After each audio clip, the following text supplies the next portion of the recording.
extraño.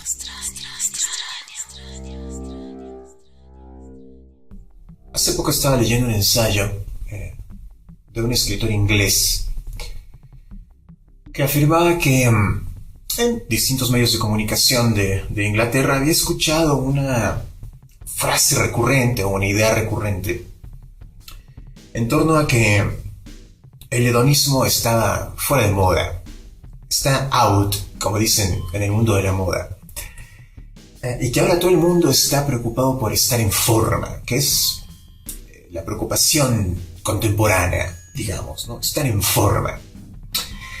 Y primero, la primera idea que me cruzó por la mente fue que quizás eso se corresponde más con cierta realidad de países industrializados o con la realidad de países en donde los niveles de bienestar o la calidad de vida que le dicen es muy alta, comillas a eso, porque no necesariamente es así, pero después me puse a ver alrededor mío y la verdad es que no es raro encontrar en nuestros países, en este caso en la América Latina o en México, que es desde donde yo estoy hablando, encontrar personas que realmente están interesadas, que realmente parecen enfocadas, por llamarlo de alguna forma, a estar bien físicamente, es decir, a tener una buena salud, una buena condición física, y no únicamente eso, sino también una apariencia confortable, digamos, ¿no? Hacer bellas, significa eso lo que significa.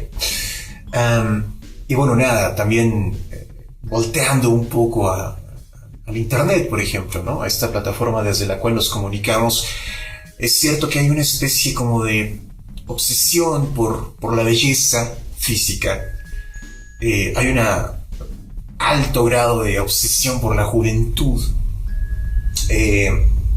Y quizá un poco menos de interés por otras cosas, ¿no? Por otros valores o por otra suerte de realidad, ya sea, qué sé yo, la inteligencia o la cultura o ese tipo de cosas que por otro lado solemos idealizar, ¿no? Y me quedé pensando en la idea del hedonismo. El autor de este artículo, este escritor inglés, que después les voy a pasar el nombre porque ahora justo no me recuerdo, afirmaba que de alguna forma había venido a menos la diversión, el interés de la gente por divertirse. Y bueno, eso me trajo a la memoria el hedonismo, la filosofía del hedonismo, porque dista mucho de ser un afán por la diversión únicamente o por el placer únicamente, ¿no? Si recordamos un poco la idea la historia de la idea del hedonismo, esta filosofía del placer, o que pone en el centro la idea del placer, nació o se articuló inicialmente como un producto socrático, no por Sócrates en sí mismo, sino por un alumno suyo, que se llamaba Aristópo de Cirene. Y Aristópo de Cirene generó una escuela de pensamiento en la filosofía clásica griega, a los que se le llama los cireneos, o sireniacos, dependiendo quién lo diga. Y el postulado básico de los cireneos era que, de alguna forma, la expresión más alta de la vida era el placer, en oposición a la expresión más baja de la realidad o de la vida, que es el dolor, ¿no? Y tenían esta concepción dual en donde veían en la experiencia humana esos dos extremos, el placer y el dolor, ¿no? Y bueno, dentro de sus postulados decían que para estar bien en el mundo, para tener una vida que valiera la pena de ser vivida, la persona humana tenía que buscar el placer como principal experiencia y quizás como única experiencia, ¿no? Esto en oposición, por ejemplo, con el estoicismo, que también forma parte de la filosofía clásica y que planteaba una idea bastante contraria que quizás en algún momento exploraremos en este asunto.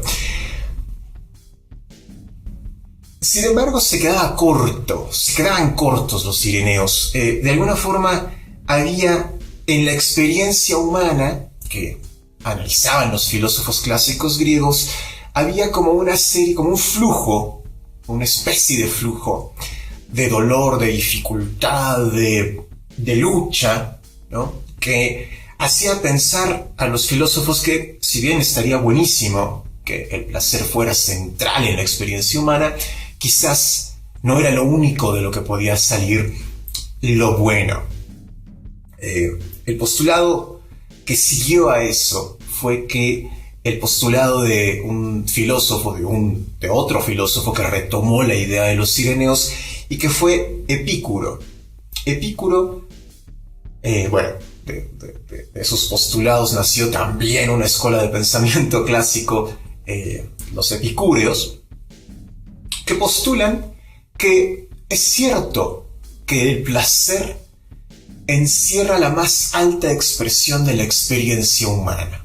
Es la más deseable y debería de ser la única que nos preocupara cultivar. Pero decían los epicúreos que habría que buscar cierto equilibrio en el placer.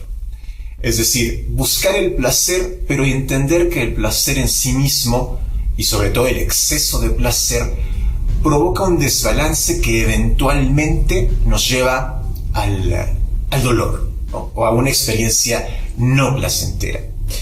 Ellos ponían un ejemplo claro, que es el ejemplo de la comida, ¿no? Y decían, por ejemplo, que si uno se dedica únicamente a cultivar grandes placeres culinarios, una comida muy exquisita todo el tiempo, eventualmente va a perder el gusto por la alimentación más sencilla, por una alimentación que es, por otro lado, a la que podemos acceder cotidianamente, ¿no?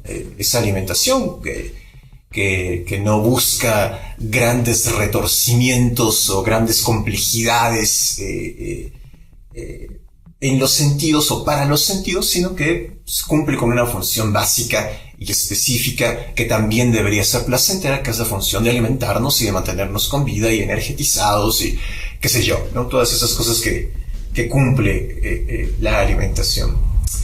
Y obviamente ponían también ejemplos que tenían que ver, por ejemplo, con la sexualidad, que es algo interesante porque actualmente, quizás por un reduccionismo un poco absurdo, los seres humanos tendemos a asociar la idea de placer con la idea del sexo, con la sexualidad, ¿no? Cuando en realidad la idea de placer es mucho más compleja e implica no únicamente a nuestros genitales, sino también pues, a nuestro estómago, a nuestra mente, a todos los sentidos con los que contamos para percibir el mundo, ¿no? El epicurismo me recuerda también un postulado de una escritora francesa, ya también muchísimo más contemporánea, Anaïs Nin, esta escritora francesa, que por cierto es muy asociada con el tema de la sexualidad, se le considera ciertamente como una especie de protofeminista, por lo menos de las protofeministas del siglo XX, ¿no? Y esta escritora tenía un pasaje en uno de sus diarios que afirmaba que había que tener mucho cuidado con los placeres complejos porque podían sacarle el sabor, el gusto a los placeres sencillos, ¿no? En este caso, de una manera muy epicúrea, Anaïs Nin se refería específicamente a los placeres carnales, a los placeres sexuales, y se refería indirectamente, quizás los epicúreos lo hicieron de una forma más directa, a los placeres de pareja, ¿no? A esa búsqueda de placer entre dos personas que se han encontrado y que han decidido pasar la vida juntos, ¿no? Y construir cosas juntos o lo que sea, cualquier idea que tengamos de la formación de una pareja como personas, ¿no? Y ese postulado, esa idea de Anaïs Nin, me regresaba de alguna forma a la idea epicúrea del equilibrio y sobre todo a la idea de que de alguna forma el hedonismo no plantea únicamente una preeminencia del placer como experiencia humana, sino que trata de entender que para poder alcanzar ese placer, para poder hacer la vida placentera, es necesario también saber contener el placer. Decían los epicúreos que de alguna forma el placer radica también en el dominio de los placeres, en esa necesidad no únicamente de contención, es decir, de no dejarse llevar por el placer o por los apetitos, que sería más bien una idea puritana, ¿no?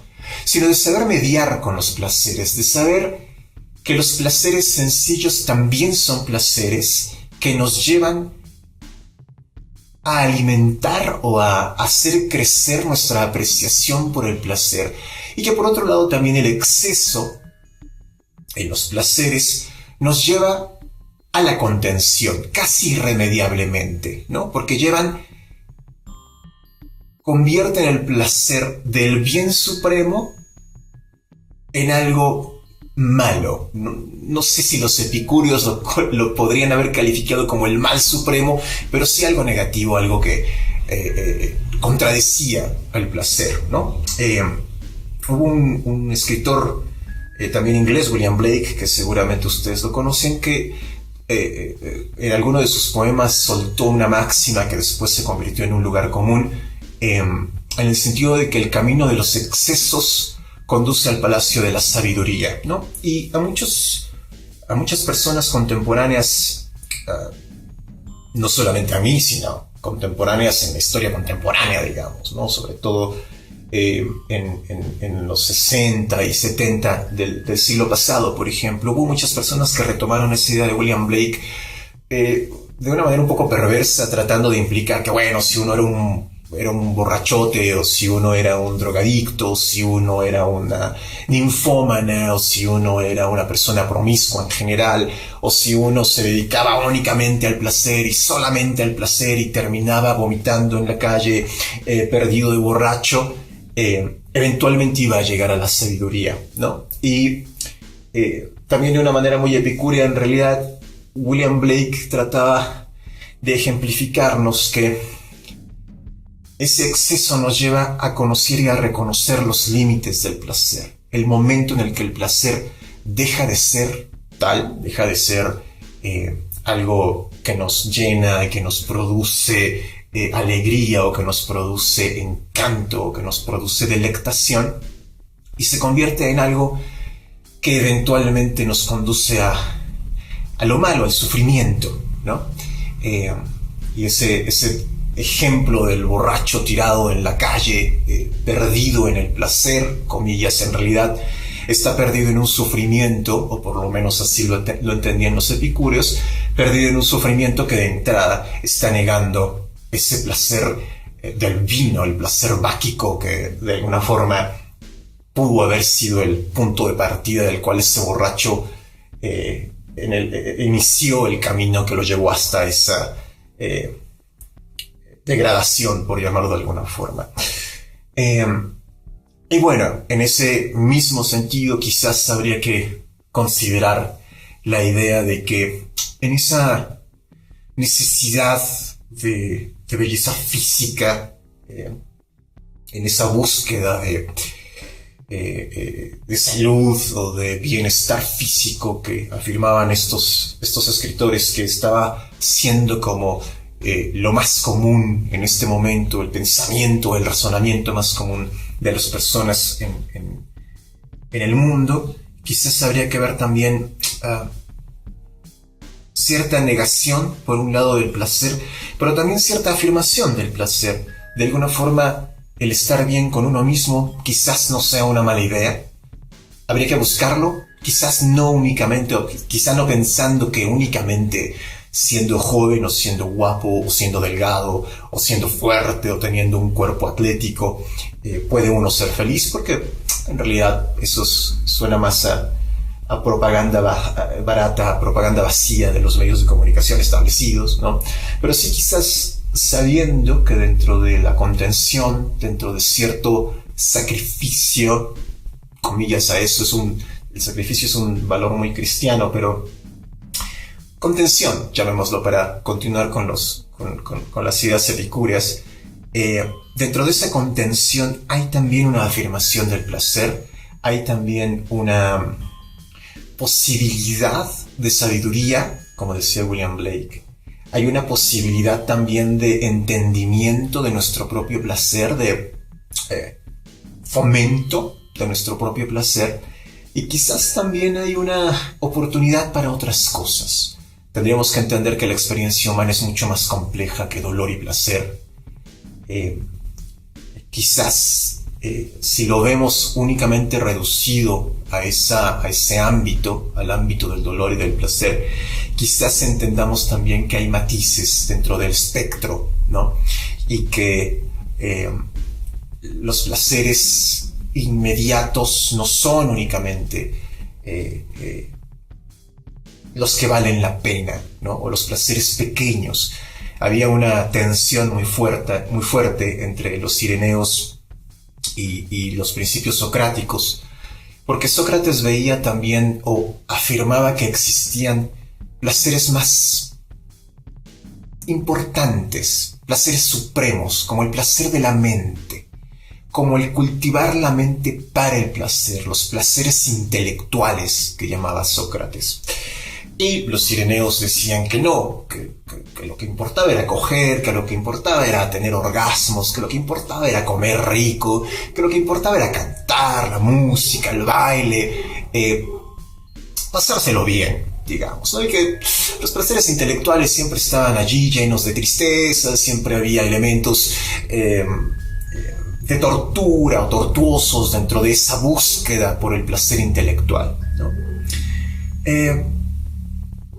Y el equilibrio que planteaban los epicúreos, de alguna forma, es mucho más cercano a la experiencia compleja de los seres humanos.